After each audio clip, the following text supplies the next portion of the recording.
Quero aproveitar nossos minutos finais para trazer para vocês que a Comissão de Constituição e Justiça do Senado aprovou a PEC que limita a participação de militares nas eleições. Essa iniciativa obriga, então, os integrantes das Forças Armadas a irem para a reserva para então se candidatar. E a proposta precisa passar pelo plenário da Casa. Tem uma dúvida que foi trazida aqui pelo Silvio, que é o nosso telespectador, que falou o seguinte: por que os políticos que já têm mandato também não precisam abrir mão do mandato em definitivo se fosse candidatar a outro cargo? Por exemplo, um deputado que se licencia para concorrer à vaga de prefeito ou que vai ser ministro, por exemplo, ele pode voltar depois. Por que com os militares isso não poderia acontecer? Que foi, Piperno? Não, depende do político, depende do cargo. Por exemplo, se ele é governador e quer ser candidato ao Senado, aí ele tem que se compatibilizar. Sim. Se ele é deputado ou senador e quiser ser candidato a governador, aí não. Então, realmente tem isso. Agora, como é que você vê o fato de os militares não poderem concorrer às eleições se estiverem na ativa? Bem, eu sou totalmente a favor disso. Imagina, por exemplo, um coronel, eu vou entrar pro PL e aí um outro coronel, puxa vida, eu entrei pro PT. E aí você vai partidarizar as Forças Armadas. Imagina, isso... Você acha que é uma partidarização das Forças Armadas, Luiz Felipe Dávila? Não, se fosse assim, nós teríamos o jeito da polícia que quer disputar a eleição tem que renunciar ao cargo da polícia, porque são organizações de Estado. Então, assim, o que eu acho que deveria ser a regra é o seguinte: militar, ou policial ou militar pode participar de eleições uma vez eleito, aí é obrigado a renunciar. Uhum. E essa é a regra justa.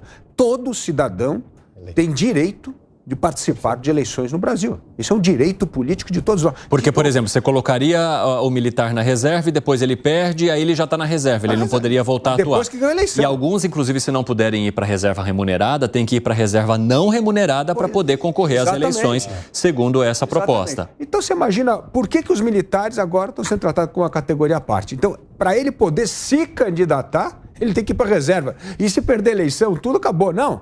Vamos fazer uma regra justa. Militares, continua sendo militar da ativa, terminou a eleição, venceu a eleição, é obrigado a se aposentar. Agora, caçar o direito dele, continuar a pertencer às Forças Armadas, para poder ter o direito de exercer a sua cidadania e participar de uma eleição, é um total absurdo. Quem apoia o projeto diz que nos últimos anos houve uma politização muito intensa das Forças Armadas e que essa proposta viria justamente para, entre aspas, colocar as Forças Armadas em seu lugar. Mas o lugar das Forças Armadas é apenas onde elas estão e não na política, hein, Gustavo Segré? Para mim tem duas situações. A primeira situação é a instituição, por um lado, e outra, o que está dentro da instituição, que é uma pessoa física, um CPF, que tem todo o direito de ir e questionar a sua vontade de participar numa eleição. Ou seja, a profissão dela não poderia impedir que ela fizesse isso. Não deveria.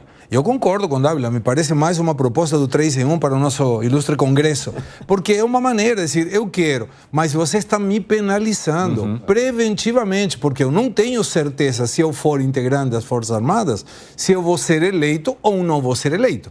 Se eu participo e sou eleito, nada mais justo, tenho automaticamente que ir na reserva. Mas aí entra um conceito até econômico, chama custo de oportunidade, em que você tem o custo pela oportunidade de poder participar, de resignar o seu trabalho, o seu ingresso, a sua pensão. Não me parece justo. Que foi, Gano? Evandro, me parece que é muito mais retaliação, revanchismo, ressentimento. Eu acho Por sim. que, Gano? Foi aprovado Não, porque tem todo um ambiente ali, né, que os militares ou alas dos militares eram contra o atual governo, contra a esquerda, então não sei se isso é uma pauta prioritária no país. Mas eu quero até aproveitar e mencionar que não fazer que o telespectador interessado aqui no nosso assunto que mandou a pergunta é o Silvio Cavalcante. A gente não tinha falado o sobrenome dele. Obrigado, viu, Silvio? Eu me pergunto, isso é prioritário? Por que não uma reforma eleitoral ampla, voto distrital? Me parece ter um cheiro de revanchismo. Não sei o que é prioritário ou não. O Senado acha por bem decidir, enfim, deliberar sobre isso. Eu fico imaginando, por exemplo, no Reino Unido. Um coronel vai lá e, enfim, é candidato e aí ele... Mas é como perde a eleição. o Dávila mas não deliberou.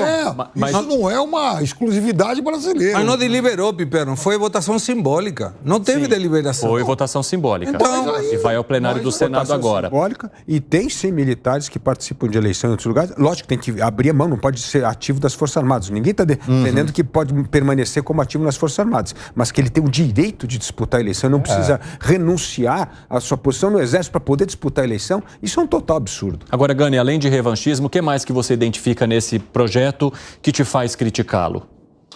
Então, você pode perder pela questão do custo de oportunidade, né, de largar a carreira e aí não poder voltar. Enfim, você pode perder uma mão de obra muito qualificada. Vamos lembrar que a instituição, as Forças Armadas aqui no Brasil, ela forma gente muito competente tecnicamente. Você tem escolas ligadas a isso, como o ITA, a Escola de Guerra, enfim, você tem uma alta patente ali que é muito qualificada. Eu acho que é um desperdício de mão de obra para o país.